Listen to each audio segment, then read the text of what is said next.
With all the non-stop coverage of the Stockton mass shooting, even more details have spilled out lately. Let's talk about Flyboy and MB, also known as the Muddy Boys, who roll together as the Mud Brothers. These are two Stockton gangs that are tight, and the party that sparked this whole situation was thrown for Nano, an MB member who was celebrating his daughter's birthday. The event went down at a hall in Stockton on November 29th, turning what should have been a happy family moment into something way more chaotic. Nano isn't just some random name either. He's a rapper closely tied to Big Flyboy and NB names like NB Nailboy, Boy Bands, and Dougie. The connections run deep, and that's exactly why this gathering drew the kind of attention it did. This shooting wasn't random at all. It was a straight-up targeted hit meant to take out specific members and affiliates who showed up to that party. Around 100 to 150 people were packed inside that hall, turning what was supposed to be a fun night into pure chaos. At first, rumors started flying that NB Nail and Dougie were killed, but that turned out to be false. Then came new whispers that they'd been shot, but even that hasn't been confirmed yet. What a mess. The gunfire erupted around 6 p.m. on November 29th, and it was brutal. More than a dozen people were hit, and 4 tragically lost their lives. The most heartbreaking part? Among the victims were 3 young ones, just between 8 and 14 years old. It's a shocking and devastating turn to an already violent night. Journey Rose, just 8 years old from Stockton, was one of the innocent lives taken that night. Her story has broken hearts across the city. She was full of energy and dreams, but her life was cut short in a moment that should have never happened. Another young soul, Maya, also only 8 years old, tragically lost her life in the same horrific event. It's hard to even process how something this cruel could unfold at what was meant to be a celebration. Then there was Amari, a 14-year-old boy. Any father remembers the day their child is born. He was just like the perfect gift from God. But this father, Patrick Peterson, is now burdened to live with the day his son died. All I could see is my son crawling on the ground and me trying to resuscitate him. At just 14, Amari Peterson took his last breath. He had one bullet hole right above his heart. Amari and his family, a few of the dozens on Saturday, who were just trying to celebrate the birthday of a 2-year-old. I just heard gunshots, and then the shooter came in, and he came in. I turned my back, and I looked at him, and then I just started seeing him shoot. Just sit down. Patrick's daughter was grazed, and in the panic before he could even react, everybody running off, and then my son is just sitting there, just crawling, trying to get up. So I got my baby. I had to hop back over the counter, and I'm trying to see what's going on with him. I'm trying to give him CPR and the bullet, and he just got blood coming out his face, and it's just something that a father should never have to go through. What no one should ever endure is now on a painful replay. Every time I get ready to lay down, I'm like laying over my son while he's sitting there breathing, trying to breathe. Every day he would tell me, "Dad, I love you. Dad, I appreciate you." Every night, every morning. Every night, every morning, that boy would tell me he loved me. A loving boy, a gentle soul, a life taken, and a community shaken. He was loved by like so many people. He loved sports, he loved football, he loved basketball. You know, he ran a little bit of track, but overall, he was just a gentle soul. And I just can't see why God would let something like this happen. It is unthinkable. Gabriel Porras reporting. The oldest of the young victims, whose life was also taken in this senseless shooting. The pain their families are living with is unimaginable. The oldest victim in this tragic incident was Ano, only 21 years old. His life ended far too soon. He was confirmed dead after being shot in the neck while attending a celebration for his friend's daughter, a moment that was supposed to be all smiles and good vibes. His brother shared the heartbreaking truth. Ano took his last breath right there in his arms. That pain is something no one should ever have to feel. People close to him have mentioned that Ano had ties with a Norte set before his passing, adding yet another layer to this already tangled story of gang tension and street politics. And here's what's even more shocking. This Stockton shooting marked the 17th mass killing in the country this year, according to a database maintained by the Associated Press and USA Today. It's reportedly the lowest number recorded since 2006, but it still shows just how tragic and out of control these situations have become. Right after the Stockton shooting, police moved in fast. They announced that 5 people had been arrested on gun and gun-related charges just hours after the deadly chaos. Authorities said they got reports of multiple armed individuals roaming around, but at that time, none of the 5 were officially tied to the shooting itself. Still, the timing had everyone talking. Around 10:15 p.m. that same Saturday, November 29th, Stockton police said they were out running proactive patrols in the Lewis Park area, a spot known to be the Lewis Park Bloods turf. This area has heavy tension with both the Flyboys and MB crews, so the police presence there had people on edge.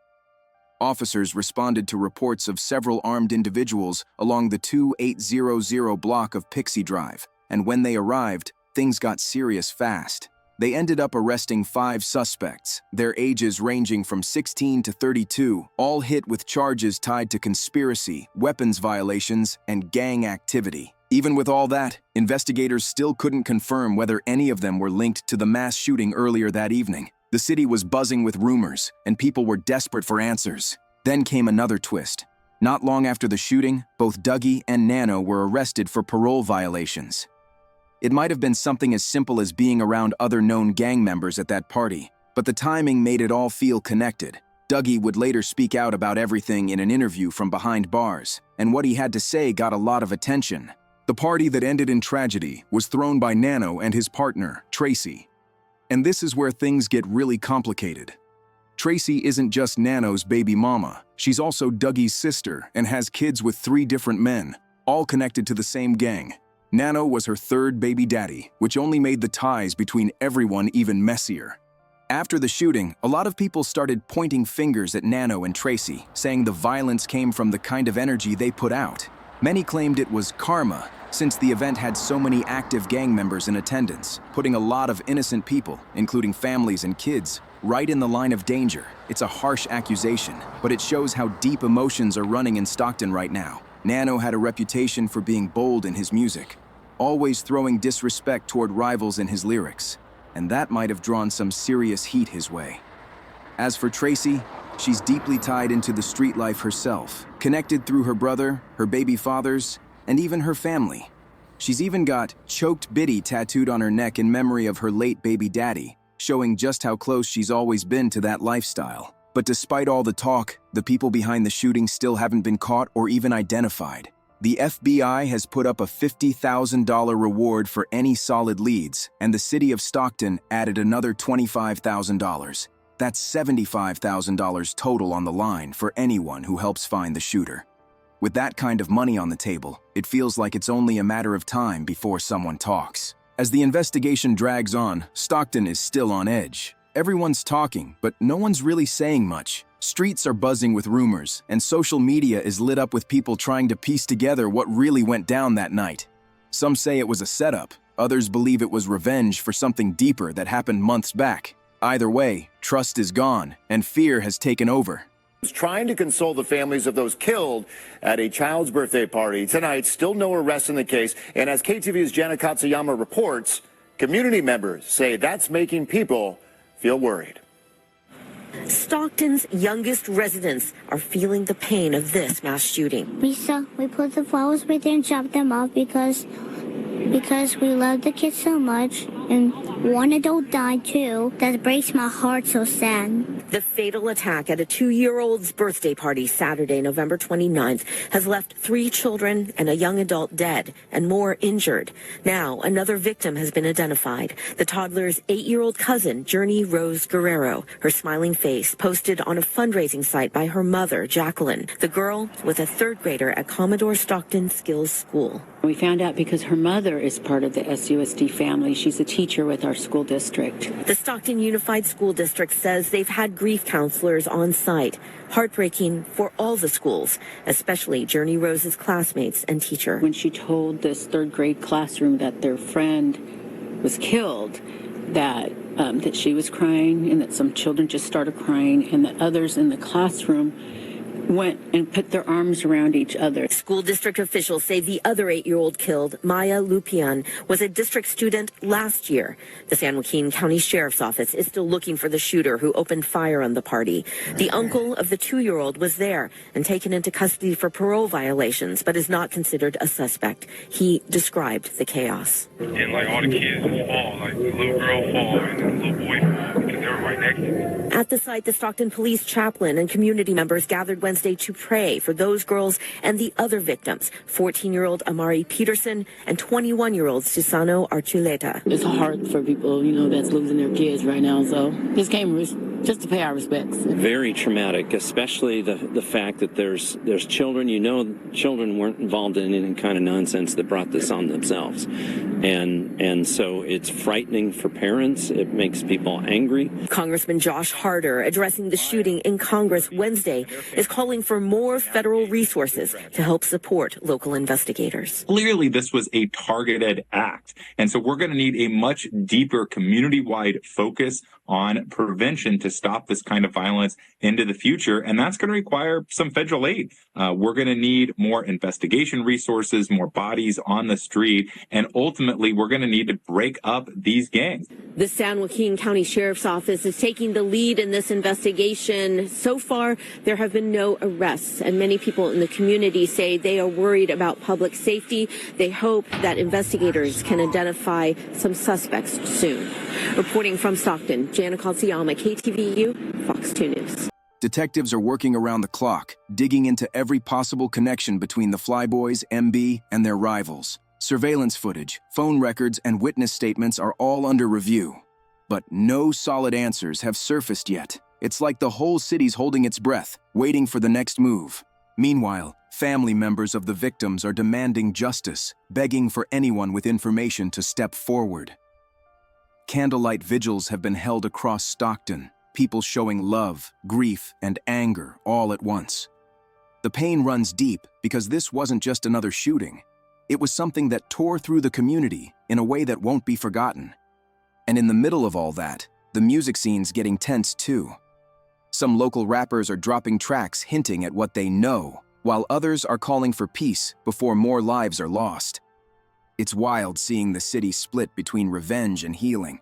Police keep saying they're closing in, but until someone gets cuffed, no one's truly safe. The Stockton streets are quiet for now, but everyone knows silence like this never lasts long. Something's coming, and people can feel it in the air. Weeks after the shooting, Stockton still hasn't recovered. Tension's thick, and the city feels like it's holding on to a secret no one wants to speak out loud. Every corner store, every block, people are whispering about who might have pulled the trigger, but fear's keeping most mouths shut. No one wants to be the one to say too much and end up in trouble next. Police have been running raids and watching certain neighborhoods heavy, but they're not finding what they need. Some folks are saying the shooters could have skipped town the same night. Others think they're still here, laying low, waiting for all the heat to die down. It's got everyone paranoid, especially with the reward money still sitting there unclaimed. $75,000 is a lot of cash, but loyalty in Stockton runs deep, maybe too deep. Meanwhile, the families are still showing up strong. They're holding memorials, lighting candles, and putting up posters with the victims' faces, refusing to let their names fade away. The pain in their eyes says it all. They want answers, and they want peace, but both seem far away right now. And as for the gangs, things have gotten quiet. Almost too quiet. No one's making big moves, no one's starting new beefs, like everyone's waiting for the next shoe to drop. But the silence doesn't mean it's over. It might just mean something's brewing behind the scenes. Stockton's caught in this strange calm. The kind that always comes before another storm. As the days keep passing, the Stockton case is starting to feel like a dark cloud hanging over the whole city. Every new update seems to lead nowhere, and people are growing frustrated, wondering if justice will ever come. Rumors are still spinning like crazy, and every block's got its own version of the story. Some say the shooters were outsiders, others swear it was an inside job. But with no arrests and no names dropped, it's all just talk, dangerous talk. Detectives are still pushing for answers, but they're hitting walls. Witnesses are scared to testify, and the streets stay quiet because in Stockton, silence can be the only thing keeping you safe. It's a tough reality. People want peace, but no one wants to risk their life for it. Meanwhile, Nano and Dougie are still locked up, and their silence has only added more mystery. A few insiders claim that what happened that night was payback, but for what? No one's saying. The music scene hasn't slowed down either. Rappers are dropping cryptic bars, throwing hints and shots that make fans think they know more than they're letting on. It's like the streets are speaking through songs instead of words. The community's trying to move forward, but the tension won't let go. Police cars still roll heavy through certain blocks, and families still light candles every week, hoping for closure that never comes. Everyone's tired, angry, and afraid. But one thing's for sure. This story isn't done yet. Stockton's got secrets, and sooner or later they're going to surface, because truth like this doesn't stay buried forever. Months have passed, but the scars from that Stockton shooting still run deep. Families are still grieving, communities are still shaken, and the city's still trying to make sense of it all. The halls that once echoed with music and laughter are now marked by tragedy, a reminder of how fast everything can change in a single night. Investigators say they're still chasing leads, but people are losing faith that justice will ever be served. Streets that used to be full of life now carry an eerie silence, and every mural painted for the victims feels like both a tribute and a cry for peace. The pain hasn't faded. It's just settled into the heart of Stockton, waiting for something, anything, to bring closure. Nano and Dougie's names still pop up in conversations, but the focus has shifted toward healing. Local voices, pastors, and artists are coming together, trying to rebuild the broken trust and remind the city that not everything has to end in bloodshed. People are tired of the violence, tired of losing loved ones, tired of living in fear. Through all the chaos, one thing has become clear. The story of Stockton isn't just about gangs and crime. It's about real people, real pain, and a community trying to rise from the ashes. Every loss has left a mark, but every voice that speaks up for peace keeps that hope alive. If you followed this story, don't let it fade away. Like, subscribe, share, and drop a comment to keep spreading awareness. Let's make sure these names, these stories, and this truth never get buried again. This is Clouded Fame, where real stories never stay in the dark.